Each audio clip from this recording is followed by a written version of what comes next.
ஜோதிட அறிவியலுக்கு உட்பட்ட நண்பர்கள் அனைவருக்கும் திருஷூர் ஸ்ரீராமின் அன்பான வணக்கங்கள். திருமணம் சம்பந்தப்பட்ட கேள்விகள் எப்போதும் போல் நிறையா வந்துட்டுருக்கு. அதில் பார்த்திங்கன்னா அந்த அடிக்கடி வரக்கூடிய கேள்வி ரொம்ப நாளாகவே வெயிட்டிங், அதை இன்றைக்கி பேசிடலான்னு தான் இந்த எபிசோடில் எடுத்திருக்கோம். ஒரே ராசியை சேர்ந்தவர்கள் திருமணம் செய்து கொள்ளலாமா அப்படின்னு ஒன்று இருக்குது. இதில் இன்னொரு விஷயத்தை நம்ம சேர்த்துக்கணும். ஒரே வருடத்தில் பிறந்தவர்களும் அப்படிங்கிற வார்த்தையும் சேர்த்துக்கலாம். ஏன் அப்படி சொல்கிறேன்னா, இந்த ஒரே ராசியில் சேர்ந்தவர்கள் திருமணம் செய்வதில் என்ன நடக்கும் முதல்ல அப்படின்னா, அவங்களுக்கு நடக்கக்கூடிய தசா புக்தி ஒரே மாதிரியாக இருப்பதற்கான வாய்ப்புகள் அதிகம் இல்லையா? அதே நட்சத்திரம் அதே ராசியாக இருந்தாலும் அதுக்கு முன்னாடி பின்னாடி நட்சத்திரமாக இருக்கும்போது பார்த்திங்கன்னா, ஒரு குறிப்பிட்ட காலம் மட்டும்தான் அவங்க லைஃப்பில் ரெண்டு பேருக்கும் வேறு வேறு தசா நடக்கும். அப்புறம் கொஞ்ச நாள்லேயே பார்த்திங்கன்னா பின்னாடி முன்னாடியே வந்துடுவாங்க. இப்போ ஃபார் எக்ஸாம்பிள், இப்போ உத்தரம், அஸ்தம், சித்திரை இது மூணுமே இருக்கிறது இந்த கன்னிராசி. இந்த கன்னிராசியை சேர்ந்தவர்கள் கன்னிராசியில் இருப்பவர்களே திருமணம் செய்து கொள்வார்கள் அப்படின்னு வச்சுக்கிட்டோன்னா, உத்தரம் அப்படிங்கிறது சூரியனுடைய இருப்புங்கிறதே ஒரு 4 வருஷம் தான் இருக்கும். அவங்க அஸ்தத்தை கல்யாணம் பண்ணிக்கிட்டாங்கன்னா ஒரு 4 வருஷம் கழித்து பார்த்திங்கன்னா லைஃப்பில் அவங்களுக்கு ஒரே திசை நடக்கும். அப்போது அஸ்தத்தில் பிறந்தவங்க அவங்க சந்திர திசை அவங்களுக்கு 10 வருஷம் தான் அதிகபட்சம் நடக்கும். இப்போ செவ்வாய் திசையில் இருக்கிறவங்களுக்கு அவங்களுக்கும் பார்த்திங்கன்னா 3ஆம் பாதம் 4ஆம் பாதம் உள்ளவங்களுக்குலாம் 2-3 வருஷம் தான் அந்த சந்திர தசை நடக்கும். உடனே செவ்வாய் திசை வந்துடும். அப்போ சித்திரையில் பிறந்தவங்களுக்கு செவ்வாய் திசை அதுவும் ஒன்றா நடக்கும். இது பிறப்பு காலத்தில். இதுவே நம்ம திருமணத்துக்கு வரும்போது அவங்களுடைய 25 வயசு 20 வயசுலலாம் பார்த்திங்கன்னா ராகு, குரு, சனி, புதன் போன்ற பெரிய தசைகள் நடக்கும். ஏன்னா ராகு 18 வருஷம், குரு ஒரு 16 வருஷம், சனி 19 வருஷம், புதன் 17 வருஷம். ஸோ அப்போது இவங்க ஆரம்ப காலகட்டத்தில் ஒரே ராசியில் இருக்கும்போது பக்கத்து தசாவாக இருக்கும்போது இவங்க திருமணம் வயது வரும்போது பார்த்திங்கன்னா ஒரே தசையில் 2 பேரும் பயணிக்கக்கூடிய வாய்ப்புகள் அதிகமாக இருக்கும். 2 பேரும் ஒரே நட்சத்திரம் ஒரே பாதம்னா இன்னும் கிட்டத்தட்ட புக்திநாதன் கூட ஒன்றா இருக்கும். அப்போ என்ன நடந்துகிட்ருக்கு அப்படின்னு பார்த்திங்கன்னா, அந்த தசை நன்றாக இருக்கும்போது 2 பேருக்குமே ஏற்றமிகு தசையாக அது இருக்குங்கிறதுனால பெரிய ப்ராப்ளம் தெரியாது. சரியில்லாத கிரகம் தசாநாதனாக வரும்போது அப்போது 2 பேருக்குமே சரியில்லாத போயிடும். இப்போ ஃபிசிக்கல் டிரான்ஸ்மிஷன் இருக்கிறதுனால கணவன் மனைவி இடையே கிரக நிலைகளில் பரிமாற்றங்கள் வரும். அப்படிங்கிறதுனால தான் நம்ம திருமணத்துக்கு பொருத்தம்னே ஒன்று பார்க்குறோம் இல்லையா? நமக்கு நல்லா இருக்கிற ஒரு கிரகமோ அல்லது சரியில்லாத ஒரு கிரகமோ ஆப்பனண்ட்டுக்கிட்ட சரி இருக்கிற மாதிரியோ இல்லை நல்லா இல்லாமல் இருக்கிற மாதிரியோ நம்ம பொருத்தங்கள் பார்த்து பண்ணுறதுக்கான காரணம் என்ன? அந்த கிரகநிலைகள் வரும்போது நமக்கான அந்த பாசிட்டிவ் திங்ஸை நம்ம இழந்துடக்கூடாதுங்கிறதுக்காக. அதே சமயத்தில் நமக்கு தசா சரியில்லாத போது நம்மளுடைய கவுண்டர் பார்ட் வாழ்க்கை துணைக்கு நடக்கக்கூடிய தசா நன்றாக இருந்தால் அது மூலமாக நம்ம காப்பாற்றப்படுவோம். அதே மாதிரி வைஸ் வர்சா அவங்களுக்கும் நம்மளுடைய தசைகள் காப்பாற்றும்.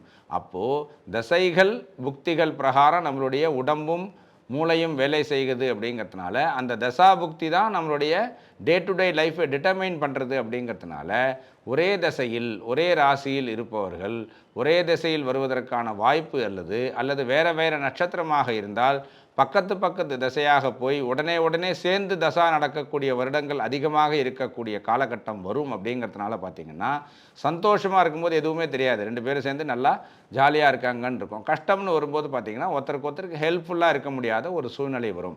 இதே தான் அந்த ஒரே வருடத்தில் பிறந்தவர்களுக்கும் ஒரு பிரச்சனை இருக்குது. என்ன அப்படின்னு பார்த்திங்கன்னா, முக்கியமான கிரகங்கள் நம்ம எப்போதுமே சொல்கிறோம் இல்லையா? ராகு, கேது, சனி, குருங்கிறவங்க பிரதானமான கிரகங்கள். ஏன்னா இவர் 1 வருஷத்துக்கு ஒரு தடவை மாறுவார் குரு, 1.5 வருஷத்துக்கு ஒரு தடவை ராகு கேது, சனீஸ்வர பகவான்கிறவர் 2.5 வருஷத்துக்கு ஒரு தடவை தான் மாறுவார். ஸோ அப்போது இந்த கிரகங்கள்லாம் ரொம்ப நாளைக்கு ஒரே இடத்துல இருந்து பலன் கொடுக்கக்கூடியது. முக்கியமான விஷயத்துக்கெலாம் அவங்க இன்வால்வ். அப்படிங்கிறதுனால ஒரே வருஷத்தில் பிறந்தவங்க திருமணம் செய்து கொண்டாலும் பார்த்திங்கன்னா அந்த கோச்சார ரீதியாக அந்த டிரான்சிட்டில் இருக்கக்கூடிய அந்த சாட்டன், ஜூபிட்டர், ராகு கேதுனால் வரக்கூடிய எக்ஸ்ட்ராக்ஷன்ஸும் பார்த்திங்கன்னா சிமிலராகவே இருக்கும்.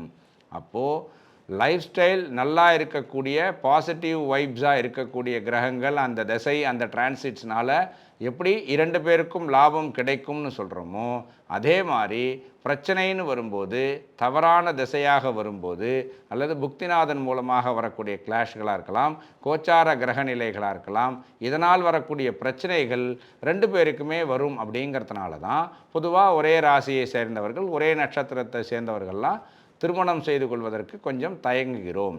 இல்லை சார், நாங்கள்லாம் பார்த்துருக்கோம், எங்கள் வீட்டு பக்கத்தில் ஒருத்தங்க இருக்காங்க அப்படின்னு சொல்கிறோம் இல்லையா? அதை மாதிரி இருப்பதற்கான வாய்ப்பு இருக்குது. இவங்க இருக்கவே கூடாது, இவங்க சேரவே கூடாதுன்னு எந்த இடத்துலையும் சொல்ல. எனக்கு தெரிஞ்ச அன்பர்களே அது மாதிரிலாம் இருக்காங்க. கணவன் மனைவி ஒரே நட்சத்திரத்தை சார்ந்தவர்கள் நன்றாக வாழ்ந்து பேரம் பேத்தி வெளிக்கு எடுத்துகிட்டு நல்லா தான் இருக்காங்க. அதாவது அது எப்படின்னு கேட்டிங்கன்னா, இந்த தசாபுக்தி அப்படிங்கிற விஷயத்தை தாண்டி அவங்க வேறு வேறு ஏஜ் டிஃப்ரென்ஸில் இருக்கும்போது மேஜர் கிரகங்கள் வேறு இடத்துல இருக்கிறது அப்படிங்கிறதும், இந்த இழையோடி போகக்கூடிய இந்த தசாபுக்தி சம்பந்தப்பட்ட, நான் ஏற்கனவே சொன்ன மாதிரி முக்கியமான லாங் கிரகங்களான ராகு, குரு, சனி, புதனுடைய அமைப்பு, அவங்க பிறக்கும்போது அவங்க ஜாதகத்தில் இருக்கக்கூடிய அந்த அமைப்பு நன்றாக இருந்ததால் அப்போ அந்த பிரச்சனை வராமல் அவங்க தப்பிச்சிடலாம். பட் ஆனால் இது ரொம்ப கம்மியான பர்சன்டேஜ் தான். நம்ம வாயால் சொல்லலாம், எனக்கு தெரிஞ்ச நிறையா பேர் இருக்காங்கன்னு. நீங்கள் விரல் விட்டு கவுண்ட் பண்ணி எண்ண ஆரம்பிச்சிட்டிங்கன்னா உங்களுக்கு தெரிஞ்ச நபர்களில் அந்த பர்சன்டேஜுங்கிறது ரொம்ப குறைஞ்சிரும். இந்த ப்ராபபிலிட்டி அதில் ஜாஸ்தின்னு சொல்கிறோம். எதுக்கு? நெகட்டிவுக்கு. அதுக்காக அது கூடவே கூடாதுன்னு சொல்லலை. கிரக அமைப்புகள், அவங்களுக்கான ஏஜ் டிஃப்ரென்ஸ், அந்தந்த கிரகங்கள் அவங்கவுங்க லக்னத்துக்கு எந்த பாவமாக அமைஞ்சிருக்கு அப்படிங்கிற மாதிரி ஒரு டீப் அனலைசேஷன் பண்ணினதுக்கு அப்புறம் அதையும் கன்சிடர் பண்ணலாமே தவிர, மேலோட்டமாக பார்க்கும்போது அதுலேருந்து பாசிட்டிவ்ஸை எக்ஸ்ட்ராக்ட் பண்ணி தீர்க்கமாக நல்ல சந்தோஷமாக வாழறதுக்கான ப்ராபபிலிட்டிஸ் கம்மி அப்படின்னு தான் சொல்கிறோமே தவிர இல்லைன்னு சொல்லலை. மேலோட்டமான அனாலிசிஸ் போகாமல் டீப் அனாலிசிஸ் எடுத்துட்டு வேணால் ஒரே ராசி, ஒரே நட்சத்திரம், ஒரே வருஷத்தில் பிறந்தவர்கள் திருமணம் செய்து கொள்ளலாமே தவிர, இன்ஜென்ரலாக மேம்போக்காக எங்களுக்கு மனசு ஒப்பிடுச்சு, எங்களால் முடியும் அப்படிங்கிற மாதிரி ஒரு கண்மூடித்தனமான ரிஸ்க் எடுக்கக்கூடிய விதத்தில் இந்த ஒரே ராசி, ஒரே நட்சத்திரம், ஒரே வருஷத்தில் பிறந்தவர்கள் இல்லை. அவங்க ஃப்ரெண்ட்ஸாக வேணா இருக்கலாமே தவிர, வாழ்க்கை துணைன்னு வரும்போது ஃபிசிக்கல் இன்ட்ராக்ஷன் மூலமாக கிரகநிலைகளின் பரிமாற்றங்கள் கணவன் மனைவி இடையே நடைபெறுகிறது அப்படிங்கிறது நிதர்சனமான உண்மை. அப்படிங்கிறதுனால தான் நம்ம அந்த மாதிரி விஷயத்தில் ரிஸ்க் எடுக்க வேண்டாம்னு சொல்கிறோம்.